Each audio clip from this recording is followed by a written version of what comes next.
Hello guys. Last class में हम लोग ने एक इम्पॉर्टेंट क्वांटिटी इलेक्ट्रिक फील्ड को डिफाइन किया था। अगर हम ध्यान से देखेंगे तो हम ये रियलाइज करेंगे कि इलेक्ट्रिक फील्ड अपने आप में एक वेक्टर फील्ड है। क्यों? क्योंकि ये स्पेस के हर एक पॉइंट पर एक वेक्टर को असाइन कर रहा होता है। अगर हम याद करेंगे तो हमें याद आएगा कि हम एक वेक्टर फील्ड का डाइवर्जेंस ले सकते हैं, कर्ल ले सकते हैं, और अगर जहाँ तक इंटीग्रल्स के बारे में बात करें तो हम लोग ने वेक्टर फील्ड्स के ऊपर लाइन इंटीग्रल और सरफेस इंटीग्रल को डिफाइन किया था। तो अब हम लोग इलेक्ट्रिक फील्ड का डाइवर्जेंस, कर्ल, उसका लाइन इंटीग्रल और उसके सरफेस इंटीग्रल को देखने की कोशिश करेंगे। और साथ ही साथ हम लोग fundamental theorem of calculus for vector fields यानी कि डाइवर्जेंस, कर्ल एंड ग्रेडियंट, इनका यूज करेंगे। और इनकी मदद से हम लोग देखने की कोशिश करेंगे कि हमें क्या इंपॉर्टेंट रिजल्ट्स मिल सकते हैं इलेक्ट्रिक फील्ड से रिलेटेड। इनमें से सबसे पहला जो हम देखेंगे वो देखेंगे इलेक्ट्रिक फील्ड का सरफेस इंटीग्रल, और वो भी स्पेशली क्लोज सरफेस इंटीग्रल। मान लेते हैं हमारे पास स्पेस में कोई क्लोज सरफेस है, यानी कि किसी ऑब्जेक्ट जो थ्री डायमेंशनल ऑब्जेक्ट है उसका एक आउटर कवरिंग, उसकी आउटर बाउंड्री, उसके आउटर सरफेस को हम अज्यूम कर सकते हैं एग्जाम्पल के रूप में एक स्फीयर का सरफेस। तो ऐसे कंडीशन में मान लेते हैं स्पेस के उसी रीजन में कोई इलेक्ट्रिक फील्ड ई भी है साथ में। इन दैट कंडीशन हम लोग उसका एक छोटा सा area element D A choose कर सकते हैं, और हम लोग डी ए वेक्टर को डिफाइन कर सकते हैं। यूजुअली हम लोग इसे, अगर ऑब्जेक्ट्स कोई भी तरह का सरफेस होता है उसके सरफेस के आउटवर्ड पॉइंट करने वाले वेक्टर को कंसीडर करते हैं। उसका मैग्नीट्यूड जो होता है वो उसका छोटा सा डी ए एलिमेंट होता है, और साथ साथ direction vertically, sorry normally outward होता है। मान लेते हैं उसी पॉइंट पे इलेक्ट्रिक फील्ड किसी डायरेक्शन में पॉइंट कर रहा है। इन दैट कंडीशन हम लोग उस छोटे से एरिया में जो इलेक्ट्रिक फील्ड और एरिया का प्रोडक्ट है, डॉट प्रोडक्ट है, उसे ई डॉट डी ए का डॉट प्रोडक्ट लिख सकते हैं। और साथ ही साथ हम लोग इसका क्लोज सरफेस इंटीग्रल, इसका पूरा इंटीग्रल ले लेंगे over the complete surface, then हमारा ये सरफेस इंटीग्रल हमारा कंप्लीट हो जाएगा, close surface integral of electric field. आइए अब हम कुछ सिंपल ऑब्जेक्ट्स, उनके सरफेसेस पे जो इलेक्ट्रिक फील्ड का सरफेस इंटीग्रल है, क्लोज सरफेस इंटीग्रल, उसे कैलकुलेट करते हैं। मान लेते हैं हमारे पास एक स्फीयर है जिसका रेडियस आर है, और इसके सेंटर पर एक स्मॉल क्यू इतना चार्ज रखा हुआ है। अब हम लोग इसका एक छोटा सा डी ए वेक्टर कहीं पे कंसीडर कर सकते हैं, और वहाँ पे उसका जो डायरेक्शन होगा वो स्फीयर के आउटवर्ड होगा, और वहाँ पे हम लोग इलेक्ट्रिक फील्ड ई भी कंसीडर कर सकते हैं। अब अगर हम ध्यान से देखेंगे तो हम ये बात नोटिस करेंगे कि इलेक्ट्रिक फील्ड की जो वैल्यू होगी स्फीयर के सरफेस पे वो कांस्टेंट होगी। कैसे? ये इसलिए होगा बिकॉज इसका मैग्नीट्यूड और डायरेक्शन दोनों ही बिल्कुल ही इक्वल होगा। हम लोग ये देख सकते हैं कि हर एक पॉइंट स्फीयर पे जो है वो चार्ज क्यू से हर डायरेक्शन में सिमेट्रिकल है। इसका मतलब है कि इलेक्ट्रिक फील्ड की value due to this symmetry हर जगह पे उसका मैग्नीट्यूड सेम होना चाहिए। दूसरा बात, इसे सरफेस के हमेशा नॉर्मली होना चाहिए। ऐसा इसलिए बिकॉज यहाँ पे भी हमें सिमेट्री देखने को मिलेगी, बिकॉज हर डायरेक्शन उस पॉइंट से सिमेट्रिकल है। इन दैट कंडीशन एक ही डायरेक्शन पॉसिबल है जो उस सिमेट्री को ओबे कर सकेगा, और इसीलिए हमें exactly normally outward electric field देखने को मिलेगा। इसीलिए जब हम इसके इंटीग्रल को लिखेंगे ई डॉट डी ए का close surface integral, in that condition हम लोग ई डॉट डी ए को directly magnitude of electric field E into D A लिख सकते हैं, because then the cos theta term जो होगा वो कॉस जीरो यानी कि 1 में कन्वर्ट हो जाएगा। इसके अलावा इलेक्ट्रिक फील्ड की वैल्यू क्योंकि हर एक जगह पर एग्जैक्टली सेम है, देन हम इसे इंटीग्रेशन के बाहर ला सकते हैं और हमें कुछ ऐसा देखने को मिलेगा। अगर हम ध्यान से देखेंगे तो हम लोग एग्जैक्टली इलेक्ट्रिक फील्ड के वैल्यू को कैलकुलेट कर सकते हैं हमारे प्रीवियस फॉर्मूले की मदद से, जिसके हिसाब से ये कुछ इतना होगा।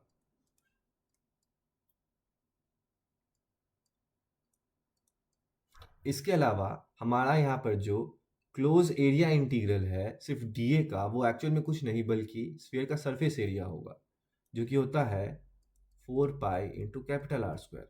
अगर हम यहाँ पे ध्यान देंगे देन आर स्क्वायर कैंसिल हो जाएगा एंड 4 पाई भी कैंसिल हो जाएगा, और हमें final result Q by epsilon not मिलेगा।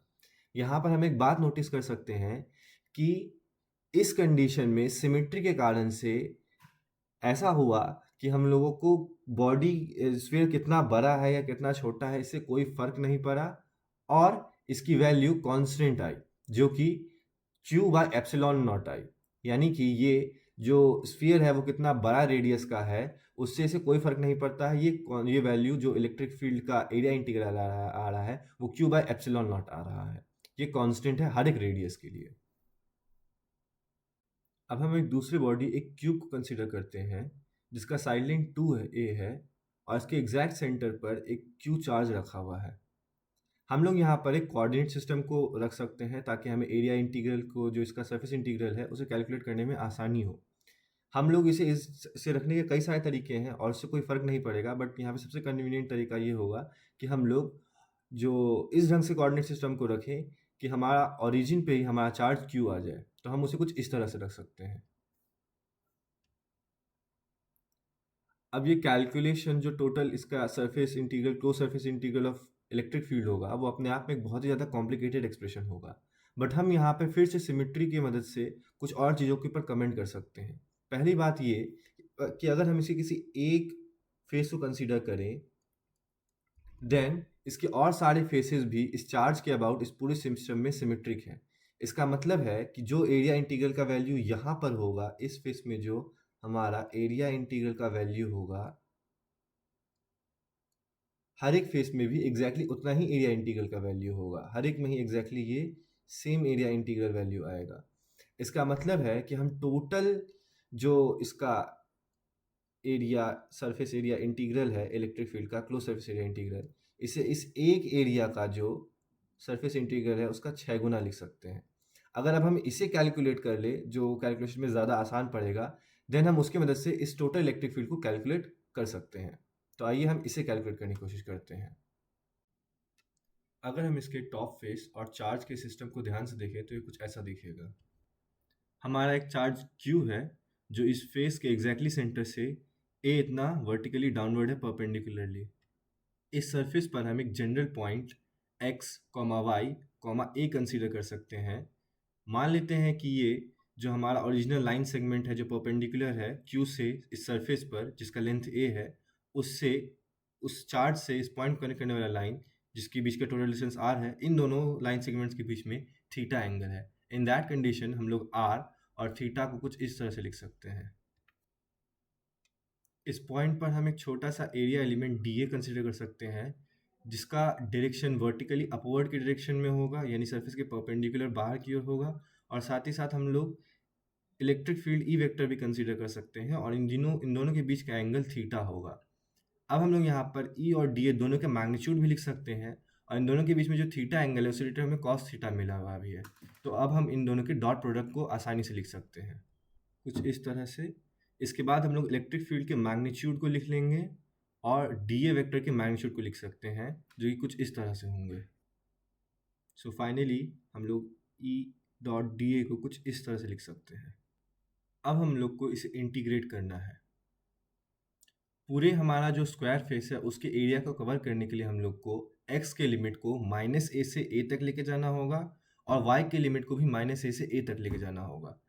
इसलिए हमें इसे एक डबल इंटीग्रल फॉर्म में लिखना होगा, जो कुछ ऐसा दिखेगा। यहाँ पर से QA by 4 pi epsilon not ये कांस्टेंट है जो कि बाहर आ जाएगा। इसके बाद हम लोग y को कांस्टेंट मान के x के टर्म में एक इंटीग्रेशन कर सकते हैं एंड देन उस फाइनल एक्सप्रेशन को हम लोग y के रिस्पेक्ट में दोबारा से इंटीग्रेट करके टोटल इंटीग्रल वैल्यू कैलकुलेट कर सकते हैं। यानी कि कांस्टेंट बाहर निकालने के बाद जो हमें ये इंटीग्रल मिल रहा है, उसमें से हम सबसे पहले ये इंटीग्रल को सिंप्लीफाई कर सकते हैं, कैलकुलेट कर सकते हैं और उससे जो हमें फाइनल एक्सप्रेशन मिलेगा उस पर फिर हम लोग y के टर्म्स में इंटीग्रेशन कर सकते हैं। x के टर्म में इंटीग्रेशन करने पे हमें कुछ एक ऐसी एक्सप्रेशन मिलता है। इस पे लिमिट अप्लाई करने के बाद हमें कुछ ऐसी क्वांटिटी मिलेगी। इसमें 2 एक कांस्टेंट है जिसे हम बाहर निकाल सकते हैं। इस इंटीग्रल को कैलकुलेट करने पे हमें कुछ ऐसी क्वांटिटी मिलेगी, लिमिट्स -a से a तक। यहाँ पे हमारा a स्क्वायर टर्म कैंसिल हो जाएगा और -a और a लिमिट्स अप्लाई करने के बाद हमें कुछ ऐसी क्वांटिटी मिलेगी। इसे कैलकुलेट करने पे हमें कुछ ऐसा मिलेगा, जहाँ कुछ कैंसिलेशन के बाद हमें कुछ ऐसी क्वांटिटी मिलेगी। अब हम लोग total closed area integral, surface integral of electric field को कैलकुलेट कर सकते हैं।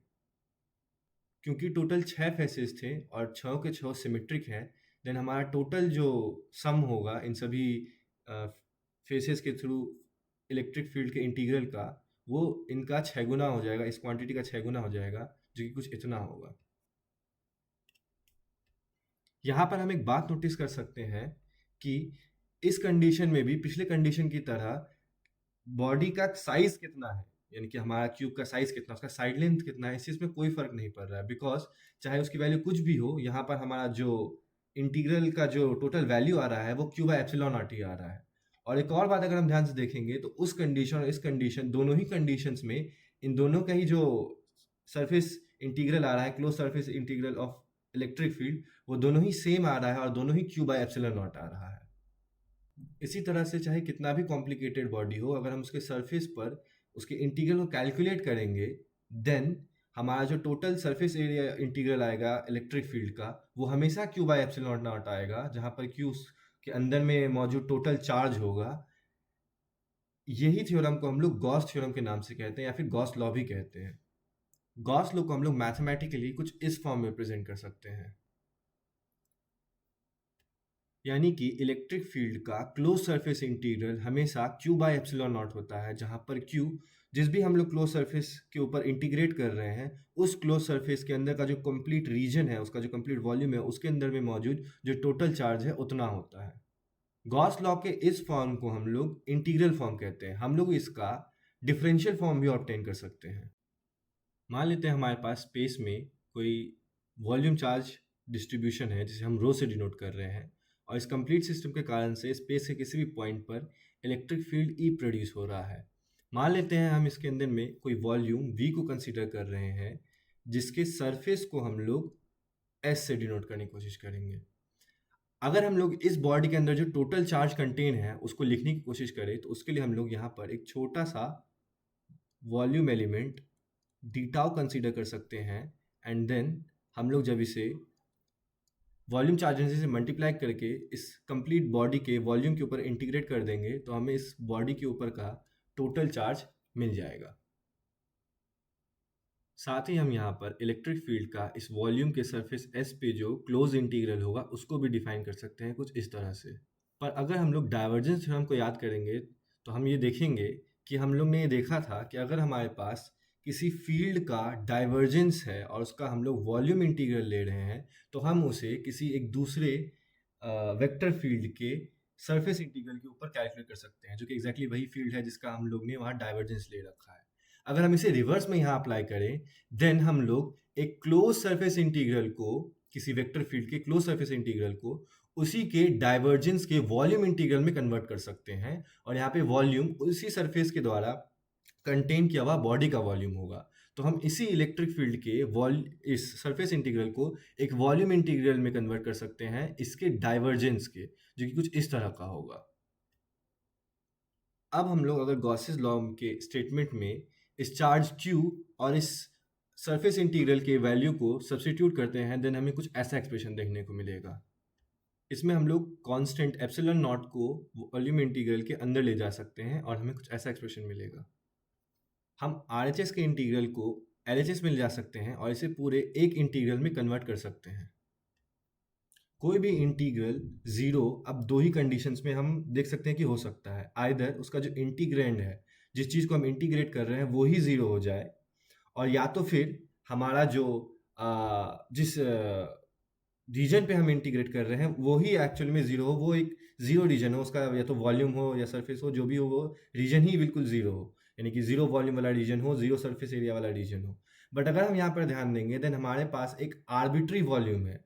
इसका मतलब है कि हम इसके साइज पे कमेंट नहीं कर सकते हैं, इसका साइज कुछ भी हो सकता है। इंडिपेंडेंट ऑफ दैट थिंग हमेशा ये जो क्वांटिटी है ये इंटीग्रल जीरो होगा। इसका मतलब है कि इसका जो इंटीग्रैंड है, जिस चीज़ को हम इंटीग्रेट कर रहे हैं, वॉल्यूम इंटीग्रल जिसका ले रहे हैं, वो क्वांटिटी ही अपने आप में जीरो होगी। जिसका मतलब है कि divergence of electric field minus charge density, volume charge density by epsilon, ये क्वांटिटी हमेशा जीरो होगी, और इससे हमें इलेक्ट्रिक फील्ड का डाइवर्जेंस मिलता है कुछ इस फॉर्म में। और इसका मतलब है कि अगर हमें किसी भी जगह पर जो इलेक्ट्रिक फील्ड है, अगर उसके हम डाइवर्जेंस को कैलकुलेट करेंगे, तो उससे वहां पर हमें उसको कैलकुलेट करने का एक आसान तरीका है कि सिंपली जिस भी चार्ज डिस्ट्रीब्यूशन के कारण से वो हो रहा है, उस जगह पे वहां पे उसका जो वॉल्यूम चार्ज डेंसिटी है उसको हम लोग एप्सिलॉन नॉट से डिवाइड कर दें, और यही गॉसेस लॉ का डिफरेंशियल फॉर्म कहलाता है। बिकॉज हमने यहाँ पर डेरिवेटिव्स जो कि फील्ड्स कंडीशन में डेल ऑपरेटर होता है उसकी मदद से इस सेम लॉ को एक्सप्रेस करने की कोशिश किया है। अब हम लोग गॉसेस लॉ को प्रूव करने की कोशिश करेंगे और स्पेशली हम उसके डिफरेंशियल फॉर्म को प्रूव करने की कोशिश करेंगे।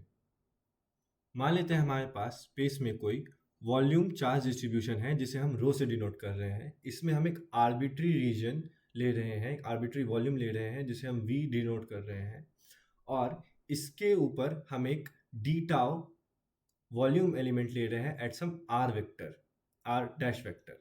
मान लेते हैं हमें कोई आर वेक्टर पोजीशन वेक्टर पर कोई पॉइंट है और उस पर इस वॉल्यूम एलिमेंट के कारण से इलेक्ट्रिक फील्ड निकालना है, और फिर उसकी मदद से हम लोग इस पूरे वॉल्यूम जो रीजन है उसके कारण से जितना भी उसके अंदर चार्ज है उसके कारण से जो टोटल इलेक्ट्रिक फील्ड होगा उसे हम लोग कैलकुलेट कर सकते हैं। इसे हमने पिछले क्लास में कैलकुलेट किया था और कुछ इस फॉर्म में रिप्रेजेंट किया था। बेसिकली हम लोग ने उस छोटे से वॉल्यूम एलिमेंट डी टाउ के कारण से जो चार्ज होगा उसे हम लोग रो इंटू डी टाउ कह सकते हैं। उसको हम लोग ने चार्ज और पॉइंट के बीच में जो डिस्टेंस है, यानी वॉल्यूम एलिमेंट और जो पॉइंट है उसके बीच के डिस्टेंस जो करली आर कैप जो करली आर है उसकी मदद से डिनोट किया है, और उसके बाद हम लोग ने उसके स्क्वायर से डिवाइड करके आर करली आर कैप से मल्टीप्लाई कर दिया है और फिर इसका इंटीग्रल ले लिया है। यानी बेसिकली हम लोग ने उस छोटे से एलिमेंट के कारण जो इलेक्ट्रिक फील्ड आ रहा था उसको कंसीडर किया है और सही इंटीग्रेट किया है। क्योंकि गॉस लॉ में हम लोग इलेक्ट्रिक फील्ड के डाइवर्जेंस के ऊपर बात करते हैं, सो अब हम इस इलेक्ट्रिक फील्ड जो एक्सप्रेशन हमें यहाँ मिला है उसका हम लोग डाइवर्जेंस कैलकुलेट करेंगे। दोनों साइड ही डाइवर्जेंस अप्लाई करने पे हमें कुछ ऐसा एक्सप्रेशन देखने को मिलेगा। यहाँ RHS का एक्सप्रेशन भले ही देखने में बहुत कॉम्प्लिकेटेड है, बट एक्चुअली में अगर हम ध्यान से देखेंगे तो ये हमें बस उस वॉल्यूम के ऊपर एक इंटीग्रल है, उसके द्वारा एक वेक्टर मिल रहा है, और ऐसे ही करते हुए हम हर एक पॉइंट पर इस वेक्टर को डिफाइन कर सकते हैं, और उससे जो हमें वेक्टर फील्ड मिलेगा हर पॉइंट पे इंटीग्रेशन को परफॉर्म करने के बाद, उस वेक्टर फील्ड का हम लोग डाइवर्जेंस कैलकुलेट कर रहे हैं। यहाँ पर 1/4πε0 एक कांस्टेंट है जिसे हम लोग डाइवर्जेंस के बाहर निकाल सकते हैं, बिकॉज बेसिकली किसी भी वेक्टर फील्ड को अगर हम लोग किसी स्केलर से हर जगह मल्टीप्लाई कर देंगे, देन उसका डाइवर्जेंस लेने के बाद भी अगर हम बाद में उस स्केलर को मल्टीप्लाई कर देंगे तो भी हमें सेम रिजल्ट मिलेगा। साथ ही यहाँ पर हम लोग डाइवर्जेंस को का जो ऑपरेटर है इसे हम लोग इंटीग्रल के अंदर भी ले जा सकते हैं, ये यहाँ पर मैथमेटिकली अलाउड है। एक और बात, यहाँ पर जो हम लोग डाइवर्जेंस ऑपरेटर का यूज़ कर रहे हैं वो हम लोग पोजीशन वेक्टर आर के रिस्पेक्ट में कर रहे हैं, यानी उस पॉइंट पर जो वेक्टर फील्ड है उसका डाइवर्जेंस कैलकुलेट कर रहे हैं। इसीलिए यहाँ पर हम अगर उसके साथ चेंज होने वाली क्वांटिटीज को देखेंगे, देन आर डैश वेक्टर जो है वो उसके साथ चेंज नहीं हो रहा है, वो सिर्फ उसके अनुसार सिर्फ और सिर्फ करली आर वेक्टर और आर वेक्टर चेंज हो रहे हैं।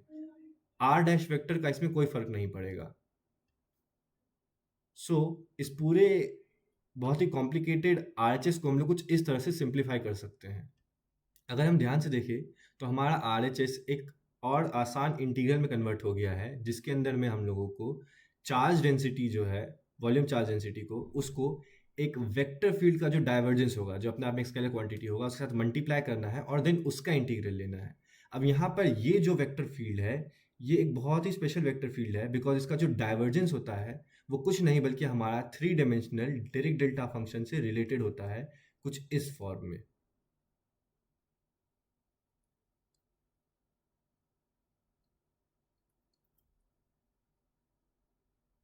ये एक तरह का शिफ्टेड डायरेक्ट डेल्टा फंक्शन है, बिकॉज इसमें हमें इन्फानाइट स्पाइक तब मिलेगा जब आर डैश वेक्टर जीरो होगा, तब नहीं, बल्कि कर्ली आर वेक्टर जब जीरो होगा तब होगा। कर्ली आर वेक्टर जीरो तब होगा जब आर वेक्टर जो हमारा है वो करली आर वेक्टर के एग्जैक्टली इक्वल हो जाए, यानी कि हमें इसमें spike exactly R dash vector के समय पे मिलेगा। अगर हम RHS में मौजूद इंटीग्रल को सिंप्लीफाई करें, कांस्टेंट को बाहर निकालें, तो हमें कुछ ऐसा देखने को मिलेगा। यहाँ पर 4 पाई आपस में कैंसिल हो जाता है। फाइनली हमें इसमें एक ऐसा इंटीग्रल मिलता है जिसमें हमारे पास 3 डायमेंशनल डायरेक्ट डेल्टा फंक्शन है जो एक्चुअली शिफ्टेड है। अगर हम इस डायरेक्ट डेल्टा फंक्शन, जो 3 dimensional direct delta function shifted form का है, उसे ध्यान से नोटिस करेंगे, देन इसमें कहीं ना कहीं एक इन्फानाइट स्पाइक होनी चाहिए और सब जगह इसकी वैल्यू 0 होनी चाहिए। ये इन्फानाइट स्पाइक कहाँ होगा? ये इन्फानाइट स्पाइक होगा जब करली आर वेक्टर 0 हो जाएगा।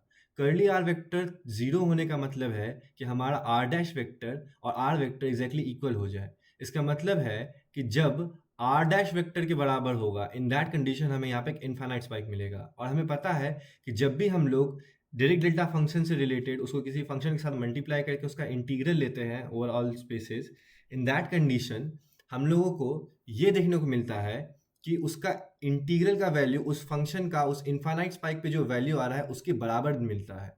इसका मतलब है हम इस पूरे ही एक्सप्रेशन को सिंप्लीफाई करके ये लिख सकते हैं, और इससे ही हमें गॉस लॉ का डिफरेंशियल फॉर्म मिलता है।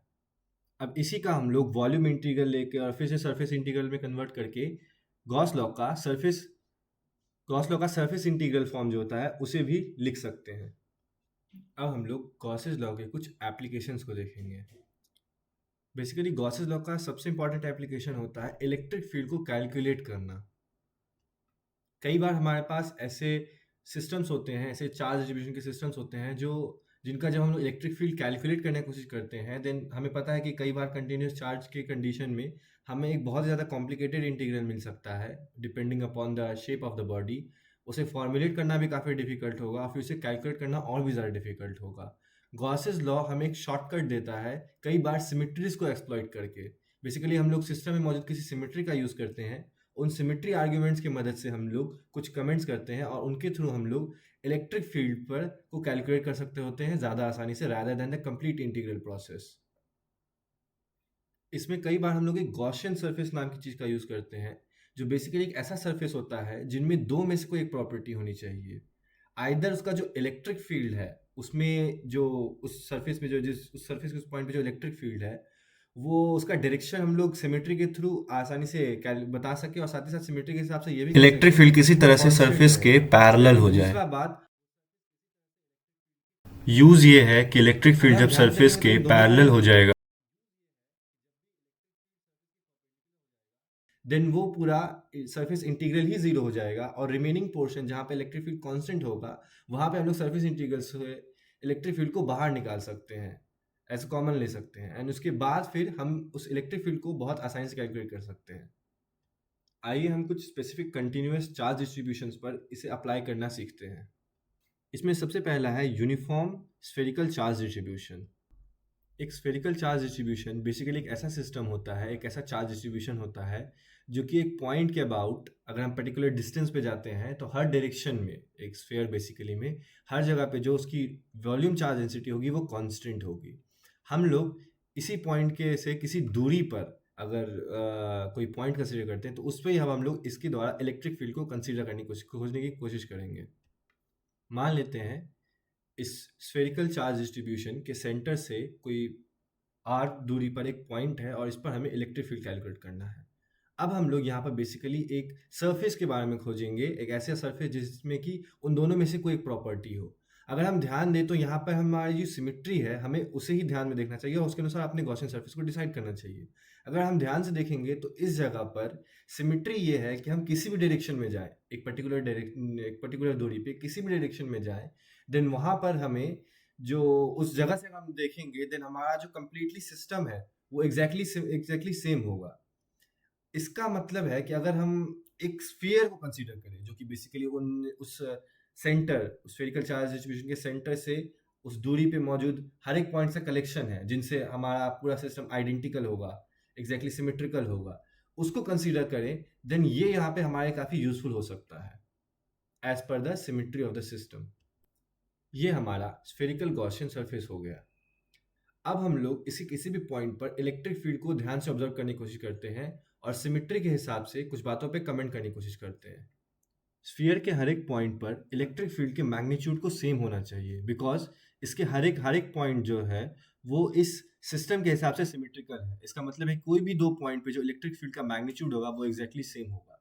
दूसरा बात हम एक और ऑब्जर्व कर सकते हैं कि अगर ये जो दोनों पॉइंट्स हैं, इसका सेंटर और स्फीयर का जो पॉइंट है, इसका जो लाइन है, इसको ज्वाइन करने वाली लाइन जो है, इसके अबाउट भी हमारा सिस्टम काफी सिमेट्रिकल है। अगर हम इस लाइन को रोटेट भी कर देंगे देन भी हमें इस सिस्टम में कोई फर्क देखने को नहीं मिलेगा।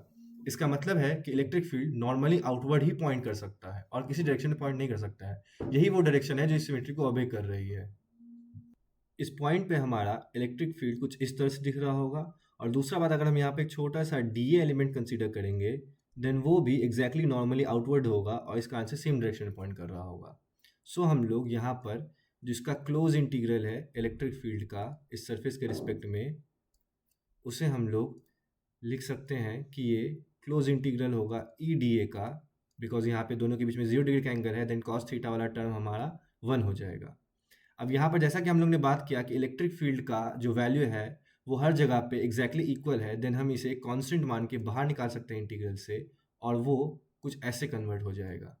और हम जानते हैं कि ये जो हमें इंटीग्रल मिल रहा है, जो इसके इन्फाइनाइटिसिमस स्मॉल एरिया एलिमेंट का इंटीग्रल है, वो और कुछ नहीं बल्कि इसका सरफेस एरिया होगा, देन ये ई इंटू 4 पाई r² हो जाएगा।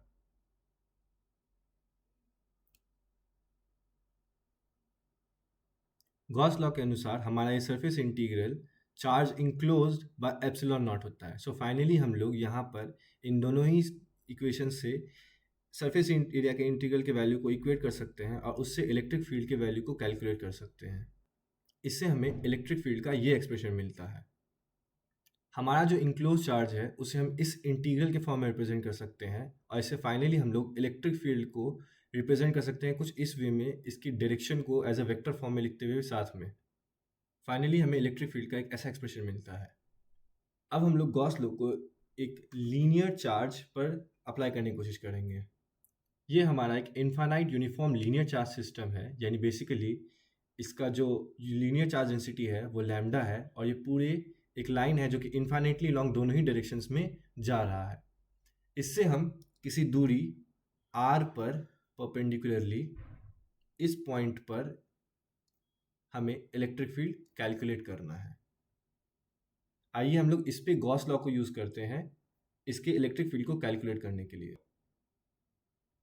अब हमें यहाँ पर एक गॉसियन सरफेस को चूज़ करना होगा, और उसके लिए हम लोग यहाँ पर इस यूनिफॉर्म लीनियर चार्ज के सिमेट्रीज को ऑब्जर्व करते हैं। सबसे पहली बात, अगर हम ध्यान से देखेंगे दिन इसी एक्सिस के अबाउट इस सेम डिस्टेंस पे मौजूद जितने भी पार्टिकल्स होंगे, यानी अगर हम इसे रोटेट कर दें कुछ इस तरह से, इन दैट कंडीशन इन सभी जगहों ये सभी जगह सिमेट्रिकल है। और दूसरा बात, अगर हम इसी पॉइंट से इसी जगह से थोड़ा सा आगे भी घिसक जाए या पीछे भी घिसक जाए, इन दैट कंडीशन भी चूंकि इन्फाइनिटली लॉन्ग है, देन हमारा कंडीशन एग्जैक्टली सिमेट्रिकल है, हमें एग्जैक्टली सेम इलेक्ट्रिक फील्ड मिलना चाहिए as per the symmetry of the system.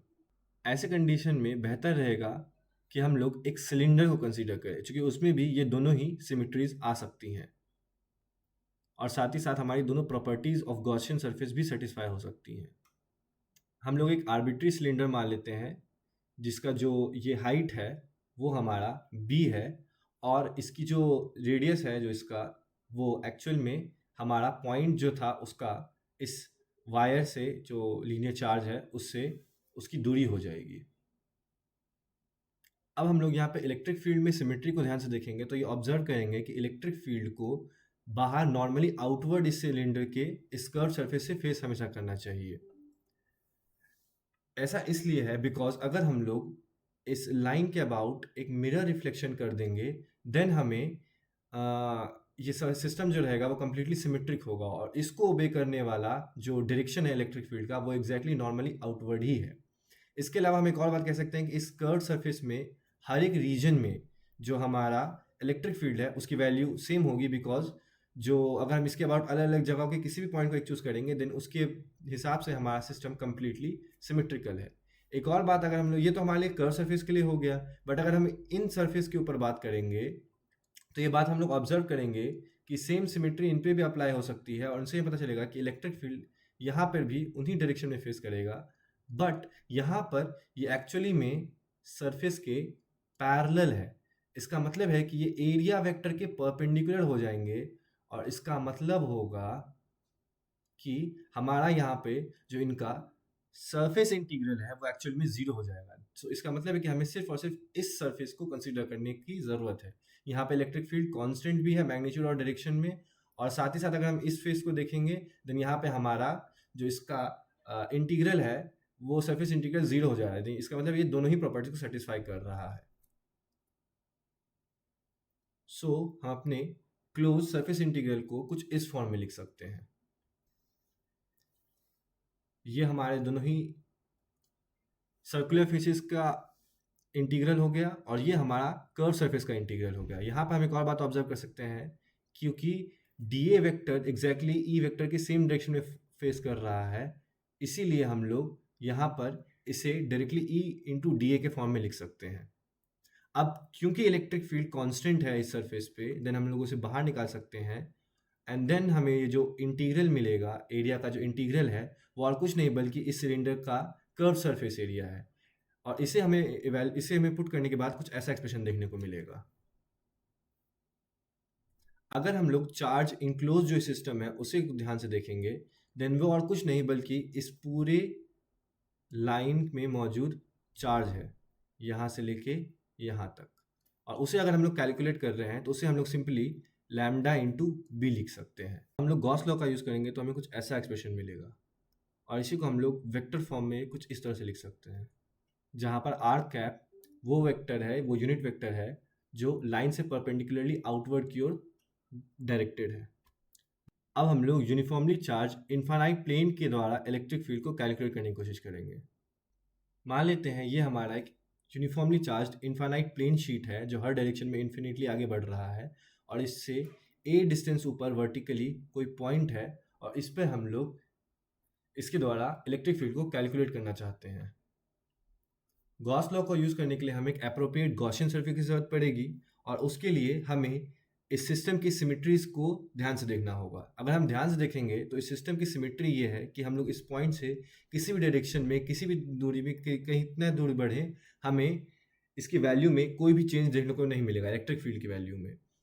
इसका मतलब है कि इसके ऊपर हम एक छोटा सा अगर प्लेन कंसीडर कर लेंगे, देन वहाँ पे हर जगह पे हमें एग्जैक्टली सिमेट्रिक सिस्टम होने के कारण से एग्जैक्टली सेम इलेक्ट्रिक फील्ड मिलना चाहिए। तो इसके लिए हम लोग एक पिल बॉक्स को जनरली कंसीडर कर सकते हैं, और उसकी मदद से आसानी से हम लोग इसके इलेक्ट्रिक फील्ड को कैलकुलेट कर सकते हैं। मान लेते हैं ये हमारा एक 2a साइड लेंथ वाला एक क्यूब है, सच दैट इसके इस वाले फेस में हमारा वो पॉइंट कंटेन है जिसके ऊपर हम इलेक्ट्रिक फील्ड को कैलकुलेट करना चाहते हैं। अब हमारे प्रीवियस आर्गुमेंट की मदद से इस सरफेस और इस सरफेस, जो कि एक्चुअली में एक प्लेन के जस्ट ऊपर है और एक प्लेन के जस्ट नीचे है, उन दोनों ही जगहों पर इलेक्ट्रिक फील्ड आउटवर्ड फ्लो होने चाहिए, और साथ ही साथ ये यहाँ पे इसकी जगह हर इस पूरे फेस में ही इसकी वैल्यू कांस्टेंट होनी चाहिए with respect to the symmetry. अगर हम लोग हर एक फेस पर इलेक्ट्रिक फील्ड और डीए वेक्टर कंसीडर करेंगे, देन हम ये बात देखेंगे कि इस ऊपर वाले और नीचे वाले फेस के अलावा हर एक फेस पे, इन बाकी के चारों फेसेस पे जो हमारा इलेक्ट्रिक फील्ड है वो एरिया वेक्टर के परपेंडिकुलर है, और इसका मतलब है कि वहाँ पर हमारा जो एरिया इंटीग्रल है वो ज़ीरो हो जाएगा, और हमें जो टोटल, अगर हम सरफेस एरिया इंटीग्रल को, close surface area integral calculate करेंगे, देन हमें उसका सारा कंट्रीब्यूशन सिर्फ इन्हीं दो फेसेस से मिलेगा। सो हम लोग बेसिकली इलेक्ट्रिक फील्ड के सरफेस इंटीग्रल को, क्लोज सरफेस इंटीग्रल को कुछ इस तरह से रिप्रेजेंट कर सकते हैं यहाँ पर, जो कि दोनों स्क्वायर फेसेस का सरफेस इंटीग्रल है और प्लस और बाकी चारों सरफेसेस पे हमारा जीरो इंटीग्रल है। क्योंकि इलेक्ट्रिक फील्ड कांस्टेंट है, हम इसे बाहर निकाल सकते हैं और इससे हमें कुछ ऐसा मिलेगा। और ये इंटीग्रल, जो एरिया इंटीग्रल है, वो और कुछ नहीं बल्कि स्क्वायर के फेस का एरिया है। सो इससे हमें ये मिलता है। हम लोग इंक्लोज चार्ज को भी कैलकुलेट कर सकते हैं कुछ इस तरह से, जहाँ पर सिग्मा हमारा इसका सरफेस चार्ज डेंसिटी है इस इनफाइनाइटली लॉन्ग प्लेन का। गॉस लॉ को यूज़ करके हम कुछ ऐसा एक्सप्रेशन लिख सकते हैं। यहाँ पे हमें एक बहुत ही अच्छा कैंसिलेशन मिलता है, और फाइनली हमें इलेक्ट्रिक फील्ड की ये वैल्यू मिलती है। इसे हम लोग वेक्टर फॉर्म में कुछ इस तरह से रिप्रेजेंट कर सकते हैं। इस एक्सप्रेशन में हम एक बहुत ही इंटरेस्टिंग बात नोटिस कर सकते हैं कि अनलाइक इससे पहले जो हम लोग सिस्टम्स में देखे थे, जिसमें हम लोग चार्ज जो भी हमारा सिस्टम था उससे कितनी दूरी पे जा रहे थे, इससे फ़र्क पड़ रहा था कि इलेक्ट्रिक फील्ड की वैल्यू में क्या वैल्यू हो रही है। बिकॉज पहले वाले में एक आर का टर्म था, दूसरे वाले में भी एक आर का टर्म था, बट इस वाले में जिसका परपेंडिकुलर डिस्टेंस ए है उस पॉइंट का शीट से, उससे इसको कोई फ़र्क नहीं पड़ रहा है इलेक्ट्रिक फील्ड को। यानी कि हम लोग चाहे उसे कितने ही दूर क्यों नहीं चले जाए, हमें इलेक्ट्रिक फील्ड की वैल्यू एक ही बराबर मिलेगी। That means this infinitely long plane uniformly charge condition में एक कांस्टेंट इलेक्ट्रिक फील्ड को प्रोड्यूस करता है। आज हम लोगों ने इलेक्ट्रिक फील्ड के सरफेस इंटीग्रल को देखा, उसके डाइवर्जेंस को देखा, गॉस लॉ को देखा, गॉस लॉ को प्रूव करने की कोशिश की, और साथ ही साथ हम लोग ने उसके कुछ एप्लीकेशंस को देखा जिसके अंदर में हम लोग ने एक स्फेरिकली सिमेट्रिक सिस्टम, एक लीनियर चार्ज डेंसिटी सिस्टम और एक इनफाइनाइटली लॉन्ग प्लेन सिस्टम, इन तीनों के इलेक्ट्रिक फील्ड को कैलकुलेट किया। आई होप आपको ये एक्सप्लेनेशन अच्छा लगा होगा। Thank you.